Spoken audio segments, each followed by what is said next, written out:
YouTube, what's going on? It's your boy True Thought. I'm gonna make a short video, or hopefully it'll be a short video. Just kind of dealing with the ASVAB. Just looking at my analytics. Looks like my ASVAB video has gotten the most views. And I know that people who have to take the ASVAB are looking for tips on how to do well or how to do better if they've taken it before. Because of course that kind of qualifies you for certain MOSs or disqualifies you for certain MOSs. And so this video is going to be strictly about the ASVAB for Dummies app. I have an iPad, and so I downloaded it from the iTunes store. I don't think it cost me any money. I think from what I remember, I think it was free. But it's a very useful tool in preparing for the ASVAB test.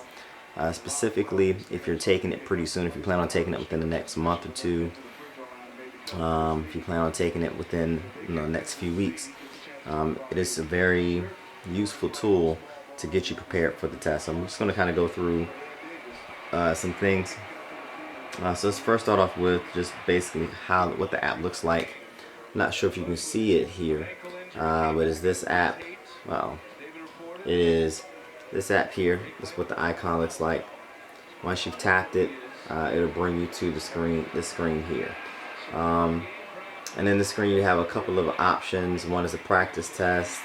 The other is test tips. Another one's extras, as you can see in the quick links. You can look through all those if you decide to download the app. I'm going to go straight to the practice tests. The practice tests are really the part of this app that prepares you for the actual test. So let's go there. You'll see that you have all 9 tests that you have to take, from arithmetic, reasoning, general science, all the way down to assembling objects. Assembling objects was one of the most confusing ones for me, even though I did pretty well. It was just confusing because I'm not really sure why I did well.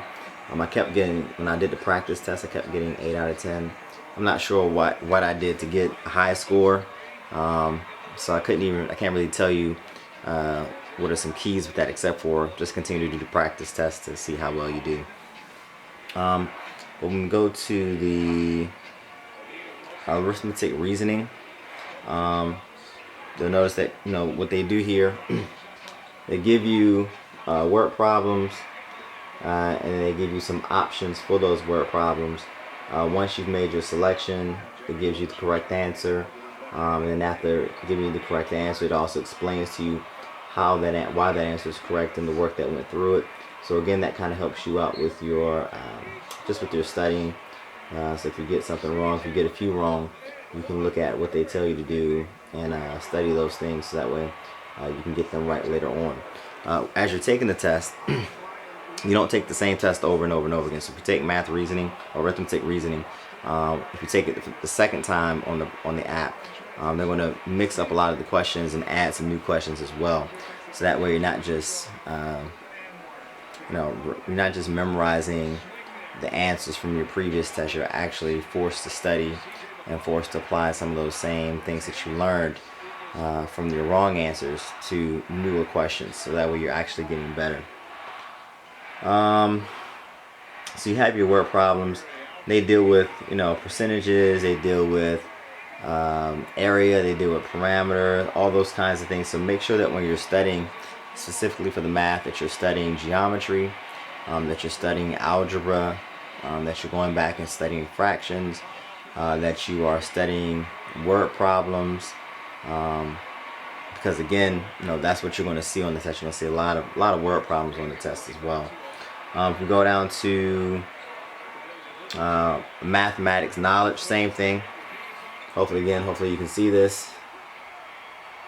But they give you questions. This one has to do with the diameter. So you see the answer options, and so again, you want to make sure that you're looking at the answer options, and if you get it correct, great. If you get it wrong, look at the explanations as to how they came up with the answers, so that way you can study and get that under your belt. You have assembling objects, which is interesting. Essentially, it looks like, again, hopefully you can see this. Looks like this. you have this diagram of two to three objects, and you're supposed to, kind of show how they're supposed to be connected. Again, I can't even tell you really how to do well in that section. I haven't met anybody who can tell me how to do well in that section, because it's one of those sections that's kind of, I guess it's just depending on the way your brain thinks, the way you perceive things. I have no idea. I did well in it, but I don't know why. I have no idea why. But you have arithmetic reasoning, word knowledge, paragraph comprehension, mathematics knowledge, electronics information, auto shop information, mechanical comprehension, and assembling objects. Oh, and also general science. I'll say I had no idea about mechanical comprehension because I've never really dealt with mechanics. I definitely did the practice test for it, but when it came to the actual test, I'm not sure. Wasn't really sure of all the answers, but I think I did pretty good in it. Auto and shop information, again, I don't have background in it, so the ASVAB really helped me out as far as giving me a little more information on that. Electronics information, that was something that was interesting because that test deals with electronics, so parts of things that deal with electrical power and electrical units and things of that nature, things I really hadn't really delved into before. So the ASVAB gave me more information on that, and then everything else was again pretty straightforward. The math as well as the paragraph reasoning. I'm a reading language arts teacher, so I teach English in middle school. So the paragraph and comprehension and the word knowledge was pretty good. I wasn't really worried about that, but the arithmetic and the mathematics were my biggest concern. And I promise you, if you spend some time, at least give yourself 2 to 3 weeks to study hard, 2 to 3 hours a day using the ASVAB app.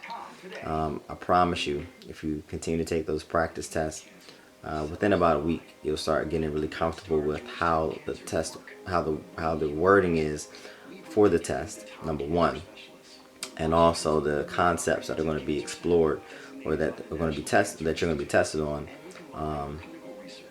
and the test as well. And once you get comfortable with it, that kind of takes away some of the nervousness, and which also helps you think straight and do well. Like I said, when I took the practice test, I think I was projected to score like a 55 or 60. When I took the actual test, I ended up scoring in the 88th percentile. The highest you can score as percentile wise is a 99%. So for me, I think that was pretty good.